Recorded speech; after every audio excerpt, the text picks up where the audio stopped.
బూచి మేఘన దగ్గరికి వెళ్తే మేఘన చిరాకుతో బూచిని గట్టిగా నెట్టేస్తుంది. ఇక బూచి కింద పడిపోవడంతో విగ్గు ఊడిపోవడంతో అది బూచి అని తెలిసిపోతుంది. జూలియట్ కాదు బూచి అని తెలియగానే అందరూ చూసి షాక్ అవుతారు. అమ్మో, నువ్వు ఇంత పని చేసావా, అసలు ఎన్ని రోజులు ఎంత నటించావు అని అంటూ మేఘన అందరూ షాకింగ్గా చూస్తూ ఉంటారు. బామ్మ వెంటనే ఇలా అంటుంది, అమ్మో అమ్మో, నా మనవరాలిని ఎంత మోసం చేస్తున్నావు చూసావా, బూచి జూలియట్ లాగా గెటప్ వేసుకొని నా మనవరాల్ని మోసం చేసిందే కాకుండా ఎంత దర్జాగా అబద్ధాలు చెప్తూ ఇలా తిరుగుతున్నారో, మీకు ఎంత ధైర్యం అని అంటూ అలా తిట్టేస్తూ ఉంటుంది.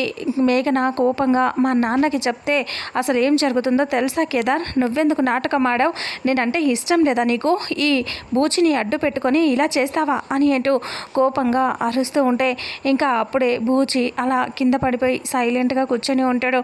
అప్పుడే కేదార్ని చూస్తూ ఇలా అంటూ ఉంటుంది, బామ్మ, నా మనవరాలు నీకోసం ఎంత చేసింది, నీకోసం ఆత్మహత్య చేసుకోబోయింది, నువ్వంటే పిచ్చి ప్రేమ దానికి, నీకోసం చచ్చిపోబోయింది, కనీసం ప్రేమ కనికరం చాలి ఏమీ లేవా కేదార్ నీకు, నిన్ను ఎంత ప్రేమించింది నా మనవరాలు, అలాంటిది దాన్ని ఇంత అన్యాయం చేయాలని నీకు ఎలా అనిపించింది, అసలు నువ్వు మనిషివేనా అని తిడుతూ ఉంటే ఇంకా అప్పుడే జగదాత్రి కాదు బామ్మగారు అని అంటూ చెప్పబోతూ ఉంటే, ఏంటి కాదు, నువ్వెందుకు మధ్యలో వస్తున్నావు, అసలు నీకు ఏంటి సంబంధం, నువ్వెందుకు వస్తావు మాకు మధ్యలో అని అంటూ గొడవ చేస్తూ ఉంటే ఇక అప్పుడే జగదాత్రి అలా సైలెంట్ అయిపోయి అవమానంగా ఫీల్ అవుతూ ఉంటుంది.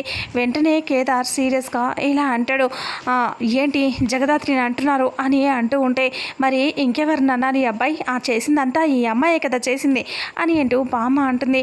అలా అనేసరికి మేఘన అంటుంది, అసలు నిన్ను ఊరికే వదిలిపెట్టను, మా నాన్నతో చెప్తాను అంటే, ఇంకా ఎందుకు జగదాత్రిని తిడుతున్నారు, జగదాత్రికి తిట్టాల్సిన అవసరం మీకు లేదు అని అంటూ కేదార్ అంటాడు.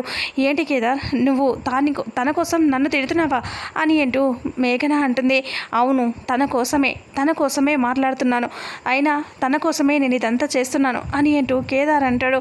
అలా అనేసరికి ఒక్కసారిగా అందరూ షాక్ అవుతారు. ఇంకా నిషిక వైజయంతి టెన్షన్ పడుతూ, ఏంటి అత్తయ్య, వీడు నిజం చెప్పేస్తాడా, జగదాత్రి భార్య భర్తలను చెప్పేస్తాడా ఏంటి అని కంగారు పడుతూ ఉంటారు. ఇక అప్పుడే కేదార్ అలా చూస్తూ ఉంటే జగదాత్రి, అయ్యో కేదార్ ఆపు నువ్వు అని అంటూ ఉంటే, నువ్వు ఉండు దాత్రి, ఊరుకుంటూ ఉంటే రెచ్చిపోతున్నారు, అసలు విషయం వీళ్ళకి తెలియాలి కదా అని అంటూ కేదార్ అంటూ ఉంటే జగదాత్రి టెన్షన్ పడుతూ, అమ్మో ఎక్కడ నిజం చెప్పేస్తాడో అని జగదాత్రి టెన్షన్గా చూస్తూ ఉంటుంది. కేదార్ ఇలా అంటాడు, తనకే అవసరం ఈ పెళ్లి గురించి, ఇది ఆపటం గురించి, ఇలాంటివన్నీ చెయ్యడం గురించి అన్నీ జగదాత్రికే అవసరం, జగదాత్రికి చెప్పాల్సిన అవసరం ఉంది, సమాధానం నేనే చెప్పాలి అని అంటూ ఉంటే, అసలు ఏం మాట్లాడుతున్నావు కేదార్ నువ్వు అని మేఘన అంటూ ఉంటే, అసలు జగదాత్రిని ఎందుకు అంటారు, జగదాత్రికి దీనికి సంబంధం ఉంది, అందుకే జగదాత్రి అడ్డుపడింది, అందుకే జగదాత్రి ఇదంతా చేసింది అని కేదార్ గొడవ చేస్తూ ఉంటాడు.